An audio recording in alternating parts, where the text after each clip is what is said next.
Hello ladies and gentlemen, my name is Troublemaker and this is the fourth match in round 8 of the Wargame Cup. The game is Wargame European Escalation. If you're unaware of it, it is a tactical RTS game featuring tabletop style combat without turn bases. It's all live action, hence the RTS title.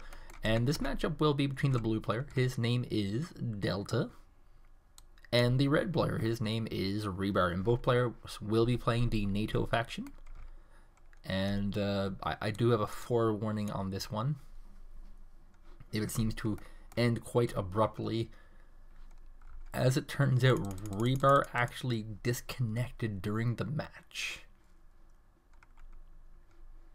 So, regardless of how this goes, Delta continues on. However, with that in mind, we're still going to watch the match. We're going to see what happens, and we're going to take a look at the loadouts here.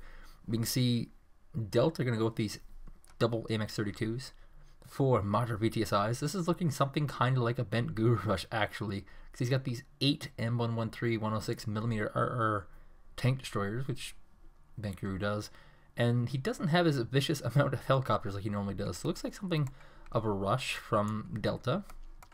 And from Ribar, who's been very fortunate to get this far in the tournament. It's a shame he had to get kicked out that way.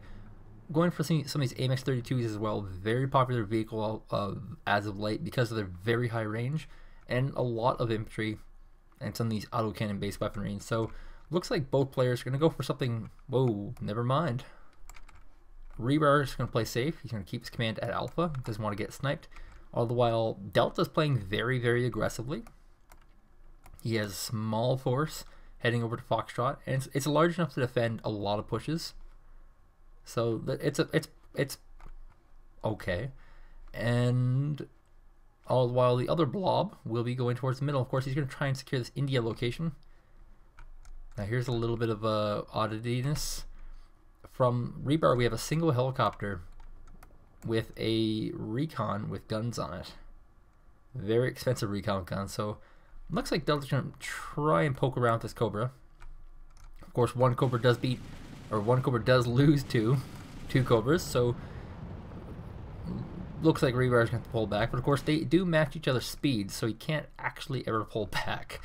Does lose one Cobra. Early victory goes off to Delta, who's just able to lock in that opportunity.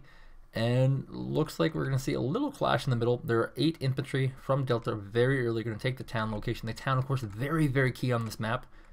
One, because you need to be able to secure the town in order to kind of get units into attacking any of these corners. And so he's going to use this helicopter fairly aggressively, looking to get a few pot shots off at some of these infantry vehicles. And actually, he's very specifically targeting down the VAB. But whoa, we have infantry from Ribar going to rush through the town. A little bit of a misstep here, and the other infantry squad is just sitting in a little forest here. Finally deployed. Looks like we're going to see Fusiliers versus T-Pizzy Fuchs and Jagers, and all the while the remainder of the army, a large amount of tank destroyers, will be coming around the back. All the while from Ribar, we can see that he has his own set of force here. He has some of these nice anti-tank gun Ballon F2 tank destroyer squads, and some of these Waysale MK-20s, which will be no doubt dealing damage to the infantries. So now this is really where it comes down to individual control, and so far Ribar is very, very surviving, but the tank destroyers are finally coming into range, finally going to get to do some damage, and if they get this AMX-32, or either of the AMX-32s, truthfully, could spell some trouble. The tank destroyers will continue to just roll out and kind of just show why this is the current metagame, why tank destroyers are so good. They're soaking so much damage, and these are all one veteran, except for the marders, but the M1s are all one veterans, so they're going to be able to have great accuracy and great stabilization, meaning they will not run away. All the while, it looks like Ribar is pulling back fairly fast, realizing this battle is where he's lost one of the MX-32s, and he only has this other one left. All the while, the MX-32s of Delta are coming behind the tank destroyers and just picking up whatever remains, doing that ultra high DPS, of course. And the entire middle is secured for Delta, and Delta has a pretty considerable lead, almost double the score of Ribar, who's being made to look like a scrub. And of course, these players are not scrubs. If you meet these guys on the server, you kind of see that they're quite good. And a scrub's no good for me.